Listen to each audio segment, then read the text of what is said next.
But I've seen some recent interviews that you've done about sexual function, Yes. and that in almost everybody changes as we get older. Is it simply a hormone issue? Because that's a big part of quality of life as we age. Is it simply hormones, or is it more than that? Yeah, And it's both men and women. yeah, I'm blessed because in the early years, I was it must have been 35 years ago, I did a lecture in Long Beach, just down the street from here. And it was at Rochelle's Hotel. And there was a whole group of seniors, must have been 70, 80-year-olds in the audience, literally, you know. The youngest character, I think, was 65 in the audience. And the room was packed, and the topic was sex is a sizzle in relationships. And I prepared this whole talk that I went to great length, and the script, manuscript, did all this research, you know, how to please a woman, and you know, what does it take to bring a woman to orgasm, and you know, what do men need to optimally perform and achieve erectile function, and at any age. And you know, I went through everything. And the strangest thing is, I'm doing this talk, and in those days it was 35mm slides, because I've been doing lectures for 35 years, and now it's PowerPoint, right? And I'm changing these slides, and I'm looking at the audience, and I'm sharing with them this exciting information, and I'm really passionate and jumping around like I always do and talking, and not one word, not one reaction, not one laughter, not one, you know, anything. And I'm watching the whole audience, I'm thinking, oh God, I bombed. You know, I'm just in my head, I'm like, I don't think I can get through this talk. I get to the end of a 2-hour talk, right? The people line up quietly. It was just that generation. They come up each one by one, said that was a marvelous lecture, and I have a few questions, you know. And so it gave me encouragement that, look, you know, maybe we just didn't have the same generational, you know, gap there, and it was something they didn't publicly talk about sex. It was pre-Viagra, you know. So here I'm talking about all these sexual things, very distinct, and so I wrote a current manuscript for the American Academy of Anti-Aging Medicine, and it's published in their Therapeutics Medical Journal, and it's I'm told it's going to be put in Harvard and Stanford and all the top medical libraries. But I did a complete review of sexual function, sexual diseases, you know, certain things we can do to restore sexual energy. And so I'm really passionate about the subject. I think that there is a degree of sexual awakening that we need to realize that the human body is an animal. We are animals, and the moment we ignore the fact that dogs, you know, are seeking a partner, want to have sex, elephants are seeking a partner, want to have sex, you know, the smallest little gnat is seeking a partner, wants to have sex, and somehow, you know, we're trying to suppress this thing that we, you know, we need sex. It's an energy that flows, and it's okay, and it's matching the chromosomes of this significant other. Her chromosomes are different than yours, and somehow there's stronger attractions to people that have a different chromosome makeup, because the same chromosomes we know from you know, brother marrying sister, whatever, that we develop, you know, genetic flaws. So we have to have these genetic differences. So we're attracted, and not necessarily that opposites attract, but I just mean the genetics. There's just certain thing that you just see a person, and they say it's called love at first sight. It's PEA, phenylethylalanine. It's the same thing that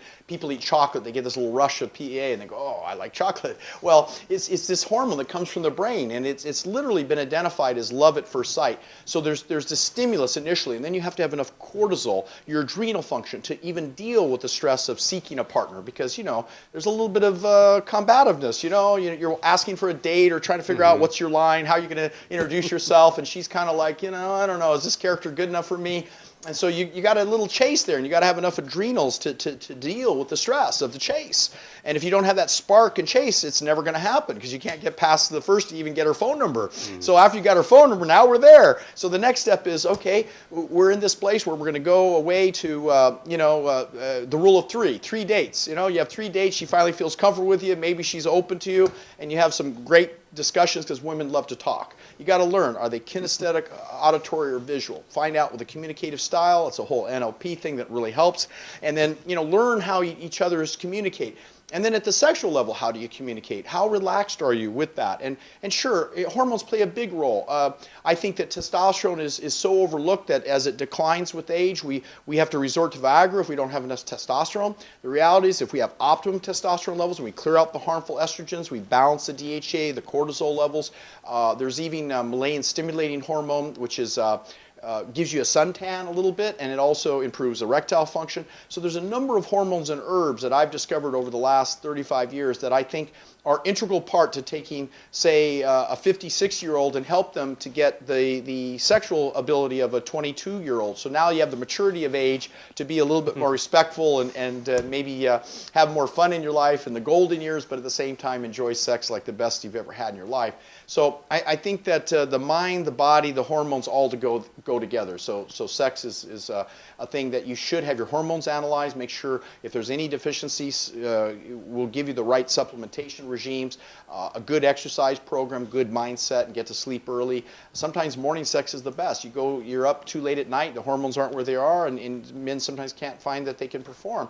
And I think there's another problem with sex, and that is that there's this whole thing with this pressure of men to somehow achieve an erection and please the woman, when Kinsey and Masters and Johnson stated clearly that it's very difficult for a woman to achieve orgasm through intercourse. That basically there's about 12 different areas, sensitive areas, particularly the clitoris, which winds around down into the G-spot, and the G-spot is just the extension of the clitoris. So once a man understands that most women love to use a vibrator, they'll take a vibrator over a man any day. And if you just teach a woman how through oral sex, and I call it water sex by taking a little water apparatus and applying it the right pressure to the clitoris area, engaging into this whole pre-build-up, particularly talking to a woman. I mean, there's some very nice sexual, that's why romance novels are so big. They sell more than the Bible. I mean, women love to read romance novels. They see themselves in these pictures. So you got to create pictures for women, tell them stories,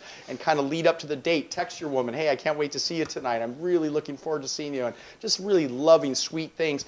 And then by the time it all comes together, it's this massive explosion of sex and energy and juice, and it's an animalistic thing that's sensual, and you're in that moment. It's like better than anything you've ever experienced. But then there's this dichotomy of love and hate that comes in with relationships and divorce, and so the very person you love, you fall out of love with, and why does that happen? I think part of it is just we have these expectations. We got to just step back a little bit and learn a little bit more about communication and love.